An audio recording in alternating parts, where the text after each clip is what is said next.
Bonsoir à toutes et à tous. Merci d'être présents. Nous avons souhaité, avec Philippe Sorel, pouvoir un petit peu échanger suite à notre première réunion de travail, qui nous a permis tout d'abord de parler de la méthode, du travail partenarial qui va être mené pour les projets des habitants de Montpellier, de la métropole, de façon plus large, parce qu'il était important que dans le mois qui suive mon élection, nous puissions bâtir les conditions de travail et de réalisation aussi, de projets qui vont permettre le développement de la métropole et le développement de la région. Comme je l'ai indiqué vendredi, c'est vrai que nous devons nous inscrire dans une dynamique parce que nous avons de nombreux enjeux, en particulier au niveau européen. Il est nécessaire que nos métropoles puissent continuer dans l'excellence sur des secteurs très divers, comme bien sûr le développement économique, dans la nouvelle économie, que ce soit l'économie sociale et solidaire, que ce soit aussi le numérique, l'excellence également en matière éducative, et puis l'excellence aussi en matière de transport, et être également dans la proximité. C'est pourquoi nous avons décidé de nous rencontrer régulièrement. Alors bien sûr, il y aura les rencontres formelles avec le préfet de région sur des sujets. Alors, je crois qu'on est sur 2 fois par an, ce qui est prévu, mais par ailleurs, j'aurai des rencontres régulières avec les présidents de métropole.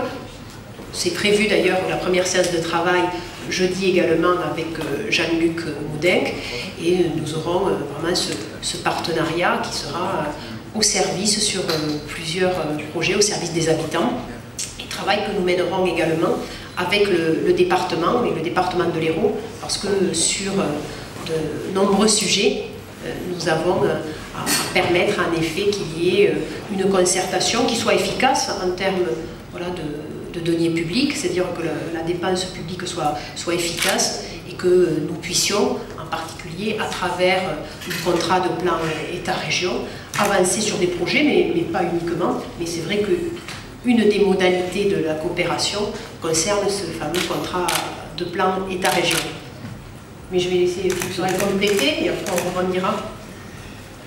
Oui, d'abord, je voudrais remercier Carole Delga qui a tout de suite répondu favorablement à la demande de rendez-vous que j'ai formulée, comme je vous l'avais indiqué juste après les élections régionales, pour vous dire, eh bien, il y a un temps pour la politique, pour l'affrontement politique, et puis il y a un temps pour la construction des territoires. Nous prenons acte des résultats des élections, mais après, nous avons un certain nombre de réponses à donner aux populations dont nous avons la charge. Et à ce titre-là, j'ai demandé au président Mesquida, président du département de l'Hérault, de bien vouloir entamer avec moi des séances de travail pour envisager les transferts des compétences pour le département. Et j'ai demandé à Mme Delga un rendez-vous pour entrevoir aussi les capacités que l'on a de travailler sur les compétences croisées entre région et métropole. Donc c'est chose faite. Nous avons aujourd'hui pris notre premier rendez-vous qui s'est parfaitement passé, dans lequel nous avons mis au point une méthode de travail en commun. Vous savez, sur le tourisme, sur l'économie, sur la culture, sur l'aménagement du territoire, sur le ferroviaire, on a tellement de sujets en commun qui sont importants. Sur le contrat de plan État-région, nous avons aussi des documents à finaliser. Donc nous avons commencé à lister un petit peu toutes les thématiques dans lesquelles nous avions des discussions à mener. C'est vrai que nous pourrons également avoir des réunions en présence aussi du président du conseil départemental sur certains sujets où nous avons des compétences partagées, et c'est la démonstration qu'il y a un temps pour tout. Il y a un temps pour la confrontation démocratique et puis il y a un temps pour la construction.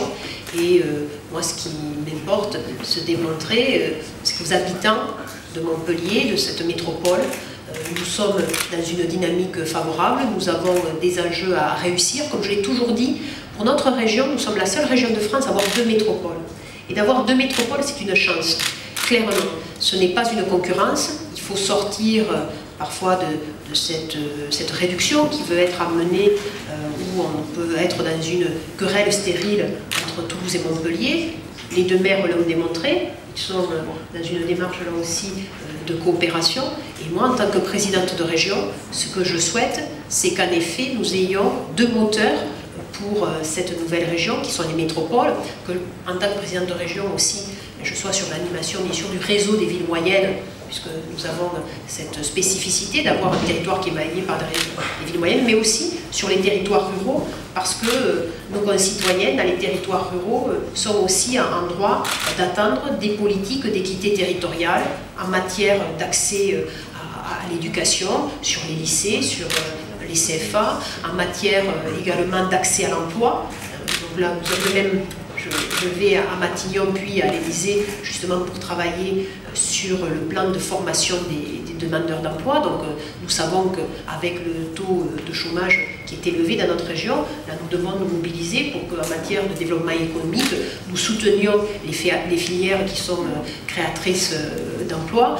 Rappelez qu'en matière d'innovation, nous avons parmi un des meilleurs incubateurs au monde, qui est donc sur Montpellier. Donc en matière d'innovation, il y a un vrai savoir-faire, il y a une vraie richesse sur la filière, bien sûr aussi du numérique, sur la filière santé aussi, il y a des dispositifs à pouvoir développer. Et puis également avoir un rayonnement fort pour Montpellier et sa métropole en matière de culture et en matière d'attractivité touristique, parce que là aussi nous avons d'ailleurs, je pense que j'ai oublié de vous en parler, c'est vrai que nous avons un moment fort au mois d'avril avec le salon Rendez-vous en France qui va aussi permettre d'avoir une visibilité à l'international sur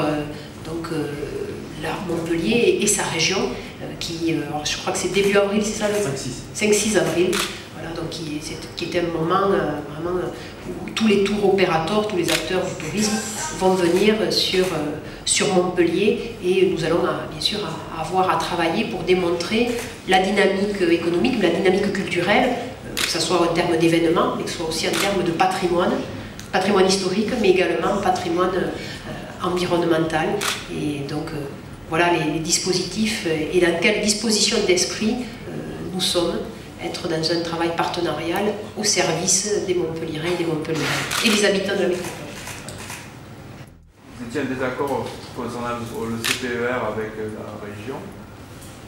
Est-ce que ça va changer? Est-ce que vous allez aborder ce point? Parce que vous n'avez toujours pas signé le CPER.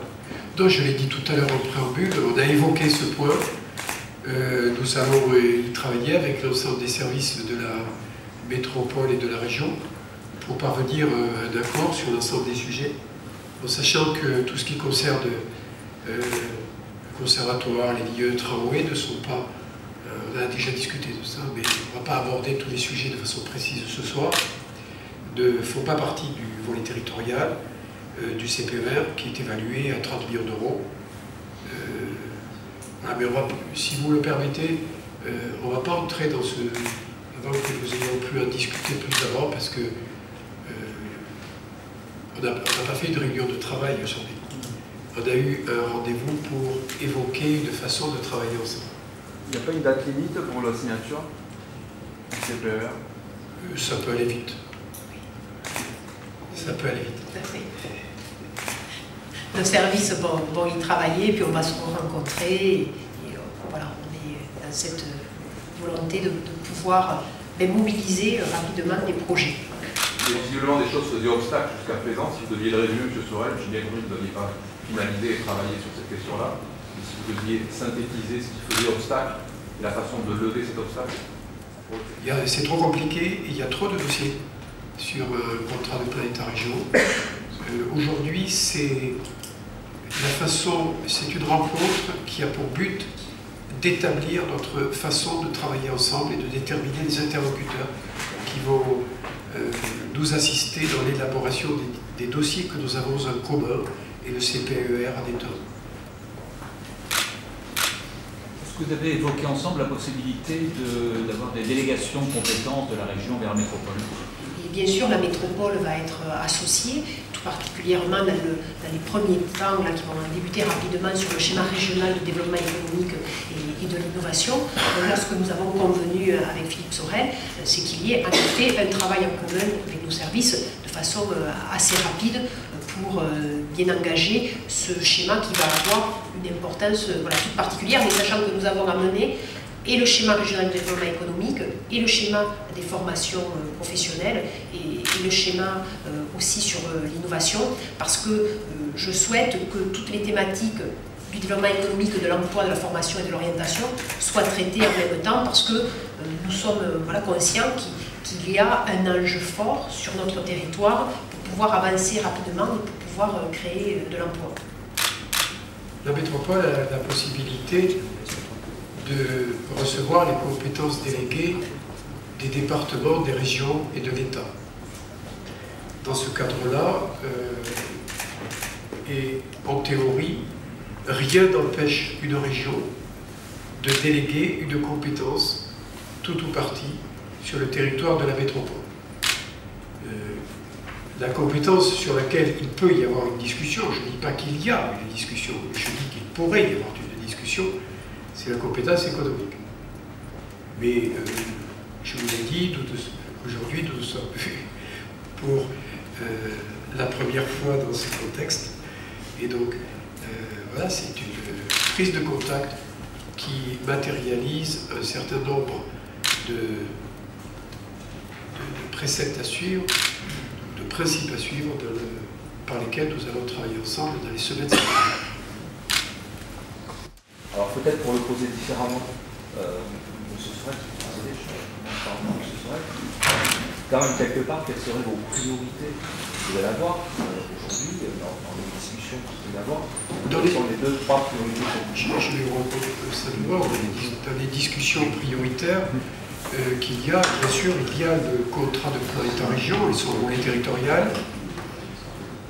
La deuxième priorité, et je parle sous le contrôle de Mme Delga, pourrait être tout ce qui a lieu à la mobilité, au transport. Et peut-être la troisième priorité pourrait être l'ensemble du secteur économique.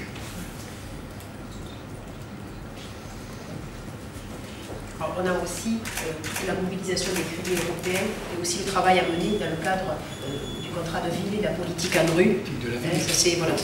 Ça, c'est des sujets qui sont ce qu'on appelle les contractualisations. C'est vrai qu'il y a donc les contractualisations du CPER, mais après aussi la contractualisation des crédits européens sur la politique de la ville, et puis après tous les dispositifs à mener ensemble sur les quartiers dits prioritaires, parce qu'on a un enjeu là aussi d'égalité républicaine et d'inclusion sociale forte. Donc voilà, c'est vrai que c'était une première réunion, comme le dit Philippe Sorel, on n'est pas rentré dans le détail de chaque dossier, mais ce qui a été décidé, c'est une procédure, une volonté de travailler ensemble de façon partenariale, y compris avec le département sur certains sujets, et d'être vraiment sur ces politiques contractuelles, les dispositifs, c'est vrai, de mobilité, et pour après avoir aussi en matière de développement économique le soutien à des filières, la structuration de l'offre pour également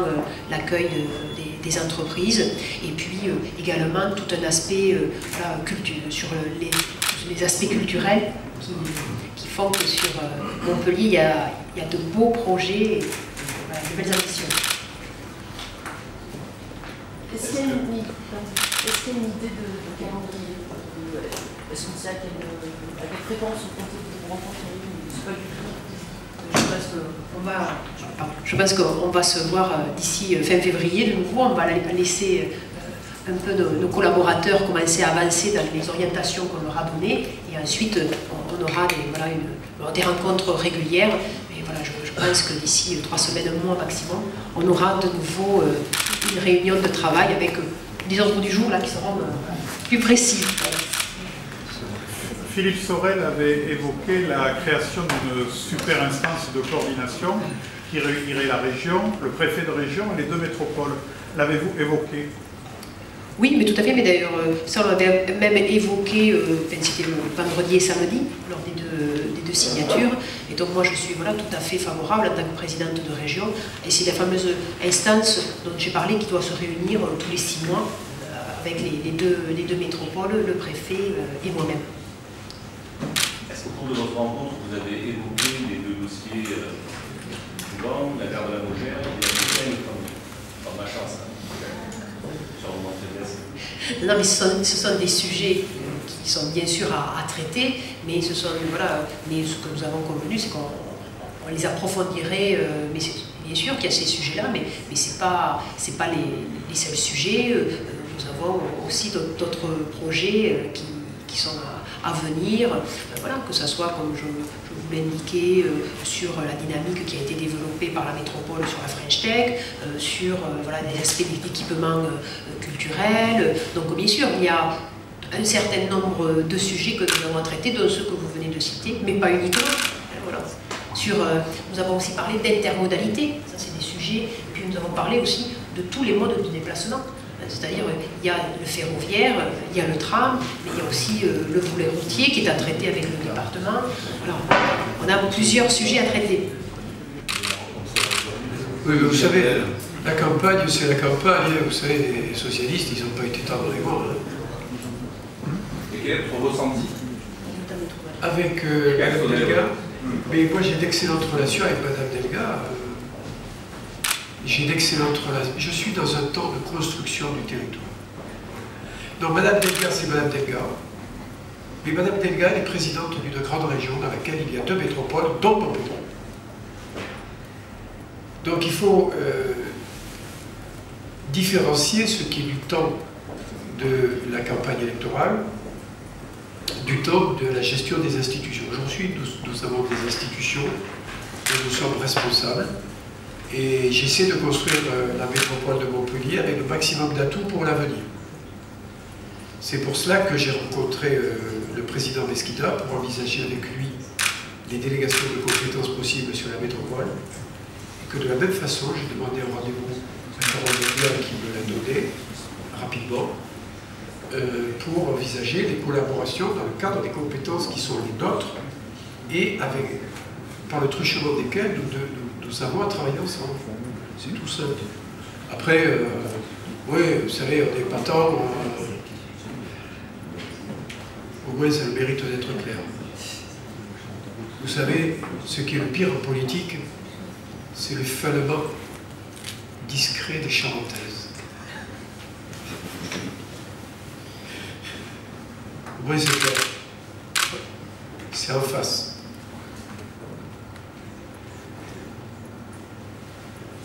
Ça ne nous empêche pas aujourd'hui d'avoir d'excellentes relations et animer ensemble d'un esprit constructif. Je pense qu'il y a des temps pour tout. Moi, je ne suis pas en campagne permanente. Voilà. Donc maintenant, ce qu'il s'agit, c'est de bâtir cette nouvelle région, de donner, je veux dire, un sentiment d'appartenance fort à ses habitants, à cette nouvelle région. Et il est important de parler aussi aux habitants de la métropole de Montpellier. Et moi, je suis une femme qui regarde l'avenir. Je regarde l'avenir. Ce que je veux, c'est travailler dans le bon sens, dans l'intérêt général, avec les convictions qui sont les miennes. Vous avez pu le voir, elles sont solides, elles sont solidement amarrées. Voilà, et je continue dans cette logique de respect voilà, de mes partenaires et de loyauté. Et surtout, je le dis, de bon sens et de l'intérêt général. C'est comme ça qu'on doit faire de la politique, c'est comme ça qu'on doit répondre aussi au score de l'extrême droite sur notre territoire. Allez-vous rencontrer le maire de Béziers? Il y aura bien sûr des dossiers à mener avec le maire de Béziers, il y aura des discussions à mener, je l'ai toujours bien indiqué. Il sait qu'avec moi, il a une opposante très ferme par rapport à ses idées. Je serai dans le combat permanent par rapport aux idées de l'extrême droite. Je ne faiblirai jamais. Pour autant, il n'y aura aucun territoire qui sera abandonné par la présidente de la région. Donc j'agirai sur le territoire de Béziers, de son agglomération, parce qu'il il doit y avoir la reconquête des idées qui doivent être menées auprès de cette population qui est en souffrance. Moi, j'entends les votes qui sont portés par les électeurs du Front National et je veux leur apporter des réponses. Je veux leur expliquer que ce n'est pas dans le repli sur soi-même, ce n'est pas dans l'exclusion, ce n'est pas dans l'excès qu'on peut bâtir une société. Et c'est pourquoi, sur le Biterrois, je serai aussi très présente. Vous évoquez une méthode de travail à moyen et long terme. Il y a un dossier qui va arriver très vite sur votre table à tous les deux, c'est la question de l'aéroport. Le directeur de l'aéroport de Montpellier devrait vous soumettre un plan stratégique, en tout cas aux collectivités actionnaires de la société aéroportuaire. Il devrait proposer en particulier une évolution de l'actionnariat. Donc, première question, est-ce que chacun d'entre vous seriez prêt à évoquer éventuellement une montée en puissance? Et deuxièmement, il propose une nouvelle stratégie pour limiter la concurrence avec les aéroports de Nîmes et de Béziers. Il parle même de spécialisation. Est-ce que dans le cadre d'un nouveau schéma régional, vous seriez d'accord avec une telle stratégie? Je pense qu'il est nécessaire, je l'avais indiqué, qu'il y ait un schéma régional aéroportuaire sur les 10 aéroports de la nouvelle région. En revanche, je trouve très maladroit que voilà, le directeur ait indiqué de cette façon-là qu'il fallait que l'aspect des voyageurs soit maintenant abandonné et sur Béziers et sur Nîmes. Ce n'est pas ma conception de la construction, de la concertation. Donc là, l'avenir portuaire, je pense qu'il doit être mené en discussion entre les différentes agglomérations et pas dans les oukases. Regardez la compétition de l'aéroport de Montpellier avec celui de Nîmes, c'est raisonné à la petite échelle. Le vrai problème, c'est la compétition entre d'un côté Nîmes et Montpellier et de l'autre côté Marseille, qui est à 1 heure de route. Donc le problème, c'est pas Nîmes-Montpellier.